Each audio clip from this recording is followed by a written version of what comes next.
পঞ্চম শ্রেণীর গণিত বইয়ের আজকের ভিডিওতে আমরা দ্বিতীয় অধ্যায়ের 25 পৃষ্ঠা নিয়ে আলোচনা করব। তো 25 পৃষ্ঠায় আছে ঐকিক নিয়ম। তো আজকের ভিডিওর মাধ্যমে আমরা ঐকিক নিয়ম সম্পর্কে বেসিক ধারণা নেব। তো ঐকিক নিয়মে দেখো প্রথমে যে ম্যাথটা দেওয়া আছে যে 12টি আমের দাম 264 টাকা। তো এরূপ 35টি আম ক্রয় করতে কত টাকার প্রয়োজন?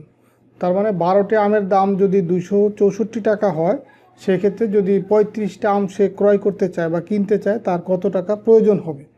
তো ঐকিক নিয়মের নিয়মটাই হচ্ছে তোমাকে প্রথমে হচ্ছে একটির মান বের করতে হবে, মানে একটির যে মান সেটা তোমাকে আগে বের করতে হবে। এখানে যেমন 12টি আমের দাম আছে 264, তো এখান থেকে তোমাকে একটি আমের দাম বের করতে হবে।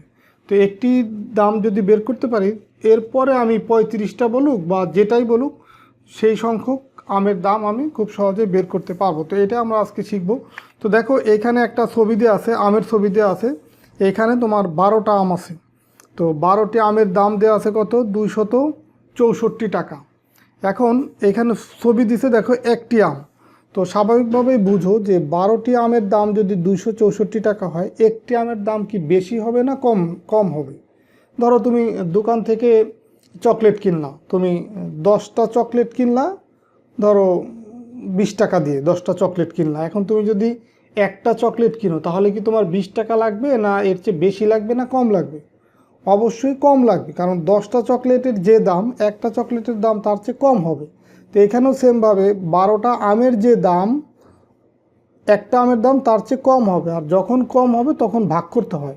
কাকে ভাগ করতে হয়? এই 12টার যে দাম, সেই মানটাকে তুমি এইখানে যে 12, একটার যখন বের করবো, এই 12 দিয়ে যদি ভাগ করি এটাকে, তাহলে একটার দাম পেয়ে যাবো। এই কারণে 264 ভাগ কত হলো?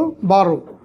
তো এরপরে তোমার প্রশ্নটা ছিল কি, যে 35টা আমের দাম কত? যে এখানে দেয়া ছিল কি 35টা ক্রয় করতে কয় টাকা লাগবে। তো এখন একটির দাম ধরো আমি এই 264কে যদি আমি 12 দিয়ে ভাগ করি, তাহলে কিন্তু একটির দাম পেয়ে যাব। তো এখানে আমি সেটা একটু ক্যালকুলেশন করে দেখাচ্ছি। 12 ভাগ হচ্ছে কত? 264। তো এটাকে যদি ভাগ করি, 12 26-এর ভিতরে যায় হচ্ছে 2 বার, 12 দুগুণি 24, 26 থেকে 24 বিয়োগ করলে থাকে 2, আর এই 4 যদি এখানে কেটে আনি, তাহলে আবার 24 হয়ে যাচ্ছে। তো 12 24-এর ভিতরে আবার যাবে 2 বার, তার মানে এইখানেও 24 পেলাম, মিলে গেল 0। তার মানে আমরা এই 12টি আমের দাম যদি 264 হয়, একটি আমের দাম হবে 264 ভাগ 12, আর এটা যদি আমরা ভাগ করি তাহলে পাবো কত? 22 টাকা। যে এটা সমান এখানে পাবো হচ্ছে 22 টাকা, 22টা। তো এখন একটি আমের দাম যদি 22 টাকা হয়, এখন আমাকে যত সংখ্যক আমের দামই বের করতে বলুক, সহজেই পারবো। 10টা, 20টা, 50টা, 100টা, 500টা, যাই বলুক, একটার দাম যদি আমি জানি, তাহলে যে কোনো সংখ্যক আমের দাম আমি সহজে বের করতে পারবো। তো এখন এখানে দিচ্ছে 35টা আমের ছবি আছে, তাহলে 35টা আমের দাম হবে একটা আমের যে দাম তার চেয়ে বেশি, তার চেয়ে আরও বেশি, আর বেশি হলে গুণ হয়। আমরা এই যে একের মান যখন বের করছি, দেখলাম কম হলে ভাগ হয়, কম হলে ভাগ, আর বেশি হলে গুণ। এই দেখো একটি আমের যে দাম, এই যে এইটা ক্যালকুলেশন করেই তো আমরা 22 পাইছি। তো এখানে বইয়ে ক্যালকুলেশন করা নাই, ধরো ক্যালকুলেশন করলাম না, তাহলে এইটা ক্যালকুলেশন করলে তো একটা মান আমরা পেতাম। তো যে মানটা পেতাম তাকে যখন আমরা এই 35টা বা একের চেয়ে বেশি সংখ্যক জিনিসের মান বের করতে চাইবো, তখন হচ্ছে এই ভাগের যে একের যে মান, সেটাকে গুণ করতে হবে। তো দেখো এই যে 264 ভাগ 12, এইটাকে গুণ করছি কত দিয়ে? 35 দিয়ে। তো এখন এটা যদি ক্যালকুলেশন করি, দেখো তাহলে এই 264 এটাকে 12 দিয়ে ভাগ করলে আমরা পাবো হচ্ছে 22, আর এটাকে তাহলে গুণ করব কত দিয়ে? 35 দিয়ে। তো 35 দিয়ে গুণ করলে যে মানটা পাবো, সেটাই হবে তোমার 35টি আমের দাম। তো এটা আমরা গুণ করলে এখানে পাবো হচ্ছে 770 টাকা। তাহলে 35টা আমের দাম কত হবে? 770 টাকা। তো এরপরে দেখো আরও কিছু ম্যাথ দেয়া আছে এখানে। যদি 50টি আমের মূল্য বের করতে হয় তবে, এখন দেখো আমরা তো এখানে 35টা আমের দাম বের করলাম, এখন যদি 50টা আমের দাম বের করতে বলে তখন কি করব? তো তখনও দেখবো একই লেখা লিখতে হবে যে 12টি আমের মূল্য 264, এখান থেকে একটির মান বের করতে হবে। ঐকিক নিয়ম মানেই হচ্ছে তোমাকে একটির মান আগে বের করতে হবে। তো একটি আমের মূল্য কত হবে? একটি আমের মূল্য কম হবে, আর কম মানে ভাগ। কাকে ভাগ করব? 264কে। 264 ভাগ কত? 264 ভাগ এই 12। তো এই পেলাম আমরা একটির দাম, আর এটা ক্যালকুলেশন করলে আমরা কত পাবো? এই 22 টাকা। এটা হচ্ছে একটি আমের দাম। এখন 50টি আমের দাম কত হবে? একটির যে দাম 50টির দাম 50 গুণ বেশি হবে। তার মানে এই যে একটির যে দাম 22 টাকা, সে 22কে গুণ করব 50 দিয়ে। তো 22কে যদি আমরা 50 দিয়ে গুণ করি, দেখো এই একটা শূন্য আছে, সেই শূন্যটাকে বাদ দিলে থাকে কত? 5।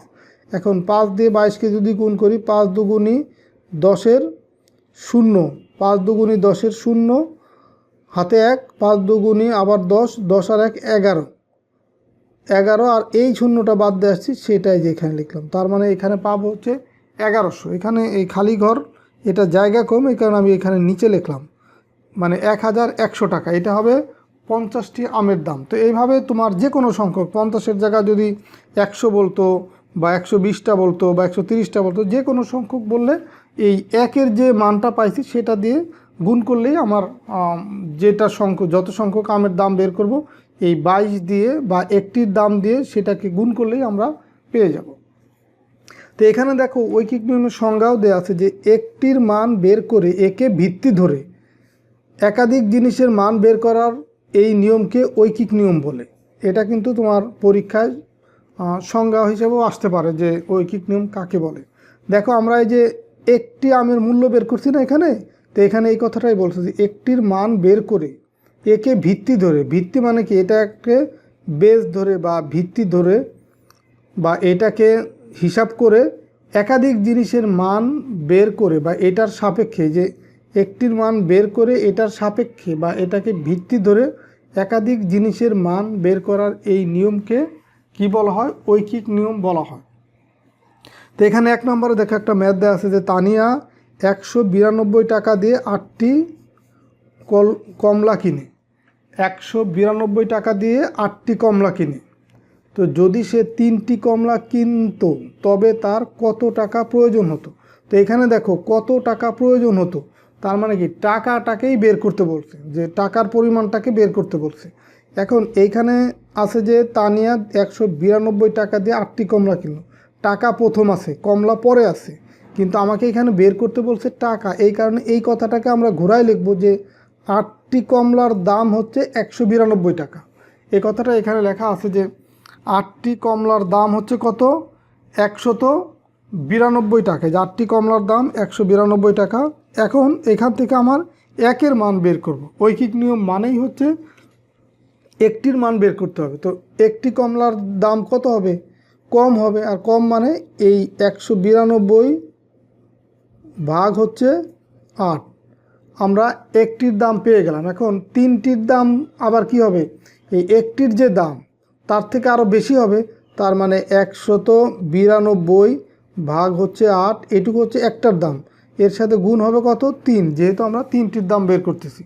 তো এখন দেখো এই প্রথমে ভাগ আছে, ভাগের কাজটা যদি করি তাহলে 192 এটাকে ভাগ করব কত দিয়ে? 8 দিয়ে। তো 8 দেখো 19-এর ভিতরে যায় কতবার? 2 বার। 8 দুগুণী 16, থাকে কত? 6 আছে, কত 9 হবে 3 হইলে।